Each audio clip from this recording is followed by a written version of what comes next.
Champion trophy Bharat versus New Zealand తుది పోరుకు Dubai వేదిక సర్వం సిద్ధమైంది.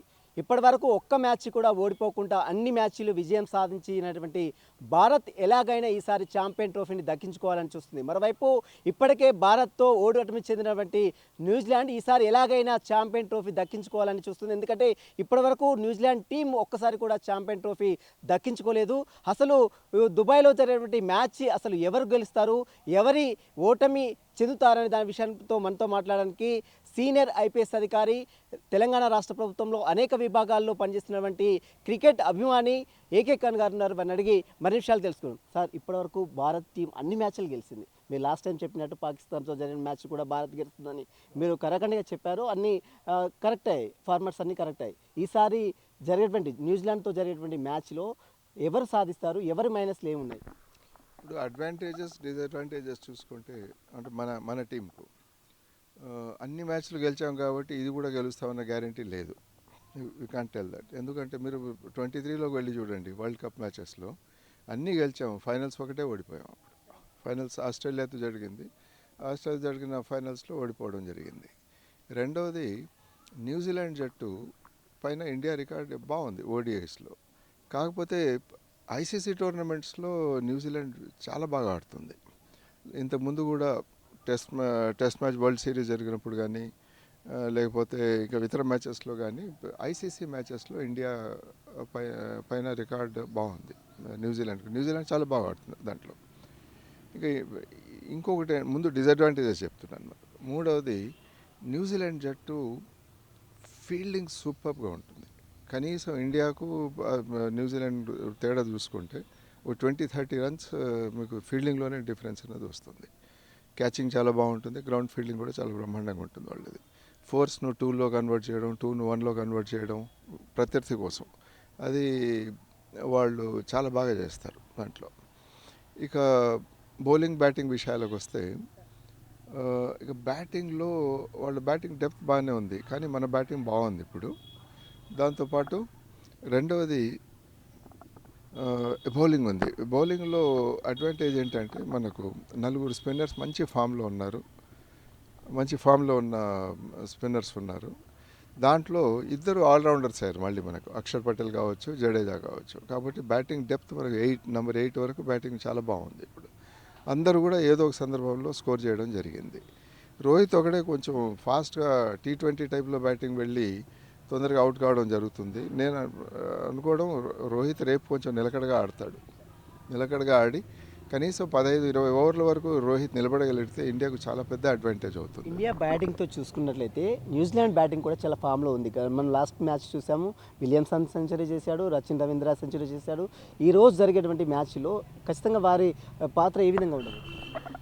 ఓపెనర్స్ బాగున్నారు. యంగ్ కొంచెం తొందరగానే అవుట్ అయ్యిండొచ్చు, కానీ బట్ యంగ్ కూడా మంచి ఫామ్లోనే ఉన్నాడు. దాంతోపాటు రచిన్ రవీంద్ర ఇక్కడ బాగానే ఆడుతున్నాడు, దుబాయ్లో బాగానే ఆడుతున్నాడు, తర్వాత పాకిస్తాన్లో జరిగిన వెన్యూస్లో కూడా బాగానే ఆడాడు. విలియమ్సన్ రెండిట్లో కూడా బాగా ఆడాడు. విలియమ్సన్ మెయిన్ యాంకర్ అయిపోయాడు వాళ్ళకి ఇప్పుడు. లాస్ట్ 2 దీంట్లో కూడా ఇండియా అగేన్స్ట్ కూడా 81 చేశాడు, 70+ చేశాడు. అలాగే పాకిస్తాన్లో జరిగిన టోర్నమెంట్లో కూడా బాగానే ఆడాడు, మంచి ఫామ్లో ఉన్నాడు. స్పిన్నర్లు చూసుకున్నట్లయితే లాస్ట్ మ్యాచ్లో 4 స్పిన్నర్లు దింపింది ఇండియా టీము. అందులో కివీస్తో జరిగినటువంటి లాస్ట్ మ్యాచ్లో వరుణ్ చక్రవర్తి 5 వికెట్లు తీసిన దృశ్యాలు మనం చూసాం. అయితే జరిగేటువంటి మ్యాచ్లో ఖచ్చితంగా వరుణ్ చక్రవర్తి కీలక పాత్ర పోషించే అవకాశం ఉందంటారు?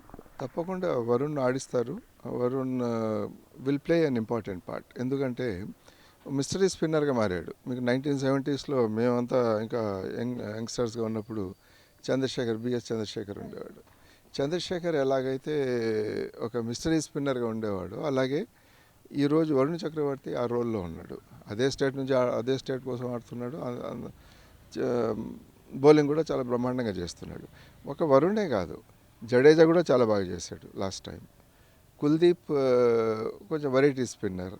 అక్షర్ పటేల్తో ఉన్న అడ్వాంటేజ్ బౌలింగ్ బాగానే చేస్తున్నాడు, దాంతోపాటు బ్యాటింగ్ చాలా మంచి అడ్వాంటేజ్ ఉంది. సో షమీ ఏ టైంలో అయినా సరే బాగా మంచి స్వింగ్ బౌలింగ్, తర్వాత మూమెంట్ అవి తీసుకొస్తున్నాడు బాల్తో. కాబట్టి బౌలింగ్ బాగానే ఉంది మనకు. అందులో దుబాయ్లో మనకు పెద్ద న్యాచురల్ అడ్వాంటేజ్ ఏంటంటే మ్యాచ్లన్నీ మనం దుబాయ్లోనే ఆడాము. గ్రౌండ్ కండిషన్ చాలా బాగా తెలుసు. ఉన్న 7 పిచ్ల్లో 4 పిచ్లలో ఆడాము ఇంతవరకు. 3 పిచ్లలో ఆడాము అక్కడ. ఆ 3 పిచ్లలో కూడా ఇంకా మిగతా పిచ్చెస్ కూడా డిఫరెంట్గా ఉన్నాయని అనుకోవడం లేదు. స్లో అయ్యాయి పిచ్చెస్, స్పిన్నర్స్కి అనుకూలంగా ఉన్నాయి కాబట్టి దానికి తోడు స్టెబిలిటీతో ఒకే ఒక గ్రౌండ్లో ఆడడం వల్ల గ్రౌండ్ డైమెన్షన్స్ బాగా తెలుసు. ఆఫ్ సైడ్ ఎంత ఉంటుంది, ఆన్ సైడ్ ఎంత ఉంటుంది, బ్యాక్ సైడ్ ఎంత, తర్వాత ఫ్రంట్ లాఫ్ట్ చేయాలంటే ఎంత. ఇది ఒక మంచి అడ్వాంటేజ్ ఇండియాకు ఒకే గ్రౌండ్లో ఆడడం అన్నది. సో అన్ని అంశాలు కలిసి వచ్చే అంశాలుగానే ఉన్నాయి. కాకపోతే New Zealand is a different team when it place ICC tournaments. ఇదొకటి మనం జ్ఞాపకం పెట్టుకోవాలి. లాస్ట్ టైం న్యూజిలాండ్తో గెలిచాం కాబట్టి ఈసారి కూడా గెలుస్తాము అన్న ధీమాతో వెళ్ళడం అన్నది ఇట్ బికమ్స్ ఓవర్ కాన్ఫిడెన్స్. భారత్లో స్పిన్నర్స్ ఉన్నారు, అలాగే న్యూజిలాండ్లో కూడా మంచి స్పిన్నర్స్ ఉన్నారు. మనం చూసాం కెప్టెన్ శాట్నర్ కావచ్చు, చాలా మంది స్పిన్నర్ బ్రేస్వెల్ బాగా చేస్తున్నాడు.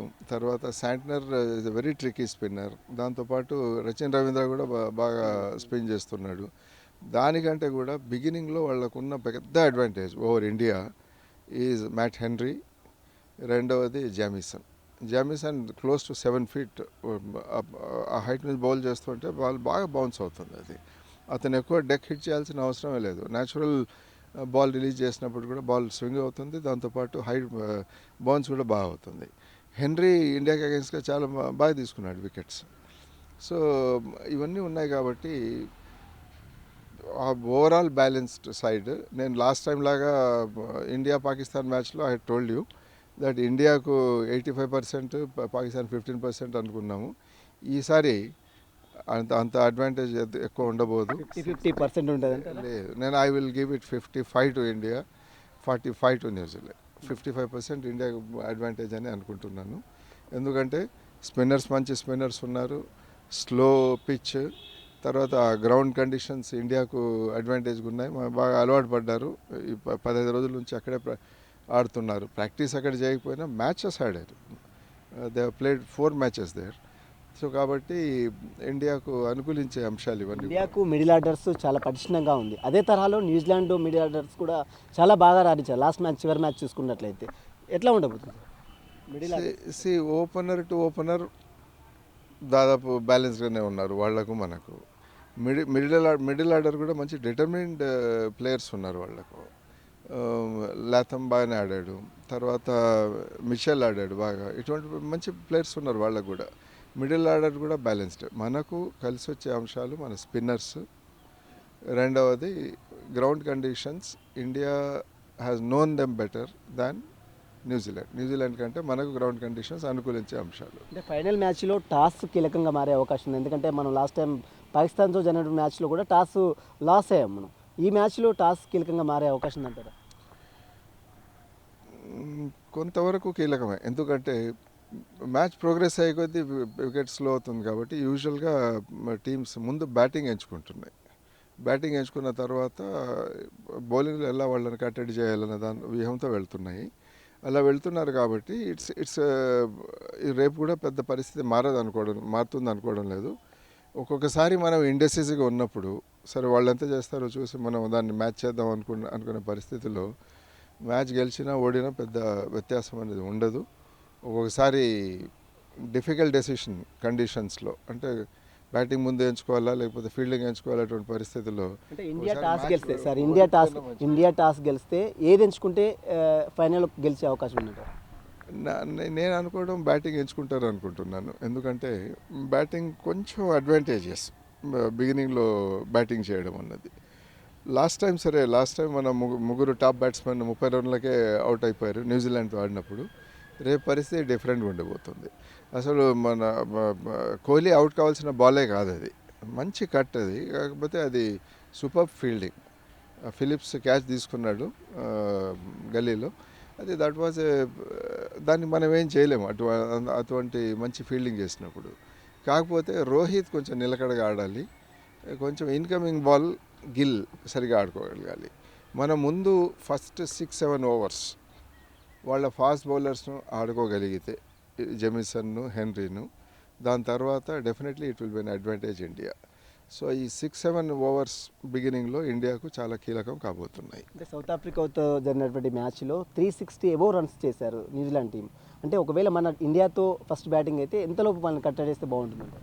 రేపు ఏదైనా సరే నేను అనుకోవడం 250 to 270 మ్యాచ్ ఇది. ఈ Pakistan pitches were different, Lahore pitch was different. లాహోర్లో అందరూ కూడా ఇంక నాలుగు ఇన్నింగ్స్ నమోదాయి 300+లో అక్కడ జరిగినవి. ఇది ఇక్కడ బెస్ట్ ఇన్నింగ్స్ వచ్చి 260+కే వచ్చింది ఎక్కడ మన దీంట్లో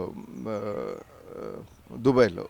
అది ఆస్ట్రేలియా చేసింది 260 చేసి ఓడిపోయింది. ఇప్పుడు ఇండియా కూడా 6 వికెట్స్ పోయాయి ఇండియాకు ఆస్ట్రేలియాతో ఆడినప్పుడు. కాబట్టి మీరు ఎటు చూసుకున్న 250 to 270 మధ్యలోనే ఉండొచ్చు స్కోరింగ్స్. రెండవది slight advantage if you are choosing batting in the beginning అనుకుంటున్నాను. ఎందుకంటే మ్యాచ్ ప్రోగ్రెస్ అయ్యే కొద్దీ వికెట్ స్లో అవుతుంది, స్పిన్నర్స్కి అనుకూలిస్తుంది. Probably we're going to play with the 4 spinners as we did last time.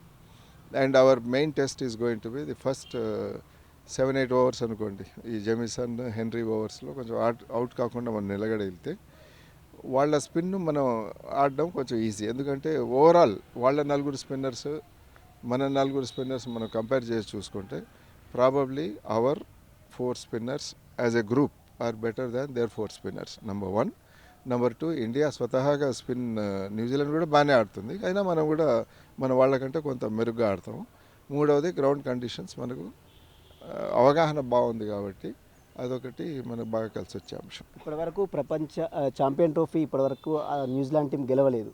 రేపు జరిగేటువంటి మ్యాచ్లో ఖచ్చితంగా ఛాంపియన్ ట్రోఫీ గెలపాలని అటు న్యూజిలాండ్ టీం చూస్తుంది, మరోవైపు భారత్ కూడా చూస్తుంది. ఎక్కువగా అడ్వాంటేజెస్ ఎవరికి ఉండే అవకాశం ఎక్కువ ఉంది? 55-45 ఇండియా 55%, ఆస్ట్రేలియా న్యూజిలాండ్ 45%. నేను అనుకోవడం క్లోజ్ మ్యాచ్ ఉంటుంది, బట్ ఇండియాకు స్లైట్ అడ్వాంటేజ్ ఉంటుంది, ఇండియా గెలవడానికి అవకాశాలు ఉన్నాయి. సార్ ఫైనల్గా చెప్పండి, భారత్ అభిమానులకు క్రికెట్ చూసే వారికి ఏం చెప్తారు సార్? మనం న్యాచురల్గా అందరం దుబాయ్లో వెళ్ళి కూర్చొని స్టేడియంలో సపోర్ట్ చేయడం కాబట్టి బెస్ట్ విషెస్ పంపించడం, ఇండియా గెలుస్తుందని హోప్ చేయడం, ఇండియాకు రూట్ చేయడం. ఏ ఇండియన్స్ అయితే ఆల్రెడీ చాలామంది వెళ్ళారు అక్కడికి, దుబాయ్కి వెళ్ళిన వాళ్ళు కానీ లేకపోతే అక్కడున్న కూడా చాలామంది ఉంటారు ఇండియన్స్. అందరూ రేపు స్టేడియంకి రావాలి. స్టేడియంలో ఇండియా ఫేవరబుల్ అట్మాస్ఫియర్ ఉంటుంది. ఎందుకంటే న్యూజిలాండ్ దేశమే 50 లక్షల జనాభా ఉన్న దేశం అది. దాంట్లో దుబాయ్లో చాలా ఎక్కువ మంది ఏం లేరు న్యూజిలాండర్స్. కాబట్టి stadium will be full of blue tomorrow. గ్రౌండ్లో ఎంకరేజ్మెంట్ అన్నది ఇండియాకు ఎక్కువ ఉంటుంది. ఇండియన్స్ స్వతహాగా టీం ఎక్కడ ప్రపంచంలో వెళ్ళినా ఎంకరేజ్ చేస్తారు. దుబాయ్లో ఎక్కువ పాపులేషన్ ఉంది కాబట్టి చాలామంది వస్తారు, ఇక్కడ నుంచి వెళ్ళిన వాళ్ళు అంతా కలుసుకొని సపోర్ట్ చేస్తారు. New Zealand atmosphere wise, ground atmosphere, స్టేడియంలో స్పెక్టేటర్ అట్మాస్ఫియర్ అనేది ఇండియాకు ఓవర్వెల్మింగ్గా ఉంటుంది. సో అది తర్వాత ఈ 2 అడ్వాంటేజెస్, గ్రౌండ్ కండిషన్ అవగాహన ఉండడం, స్పిన్నర్స్ ఉండడం, మన వాళ్ళు స్పిన్ కొంచెం బాగా ఆడుకోగలగడం, ఇవి ఇండియాకు అనుకూలించే అంశాలు. I'm hoping that India will definitely win tomorrow. Thank you sir. ఇది చూసిన మొత్తం మీద ఛాంపియన్ ట్రోఫీలో భారత్ వర్సెస్ న్యూజిలాండ్ మ్యాచ్లో 45-55 అంటే భారత్కు 50%, అదేవిధంగా న్యూజిలాండ్కు 40% విన్నింగ్ అవకాశాలు ఎక్కువగా ఉంటాయి అని మాజీ పోలీస్ అధికారి ఏకకాన్ చెప్తున్నారు. మరోవైపు టాస్ కూడా ఈ మ్యాచ్లో కీలకంగా మారే అవకాశం ఉంది. ఇండియా ఒకవేళ టాస్ గెలిస్తే మాత్రం బ్యాటింగ్ తీసుకునే అవకాశం ఉంది. మరోవైపు ఛాంపియన్ ట్రోఫీ ఒక్కసారి కూడా కప్ గెలవనటువంటి న్యూజిలాండ్ ఈసారి ఎలాగైనా ఛాంపియన్ ట్రోఫీ దక్కించుకోవాలని చూస్తుంది. మరోవైపు ఇప్పటికే ఛాంపియన్ ట్రోఫీ దక్కించుకున్నప్పుడు కూడా మరోసారి ఛాంపియన్ ట్రోఫీని దక్కించుకోవాలని ఇండియా కూడా ఉవ్విల్లురుతుంది. మరి చూడాలి జరిగేటువంటి మ్యాచ్లో ఎవరు కీలక పాత్ర పోషిస్తారు, ఎవరు విజయం సాధిస్తారని మాత్రం చూడాల్సిందని చెప్పవచ్చు. వీడియోస్ నవీన్తో సుల్తాన్ టీవీ, హైదరాబాద్.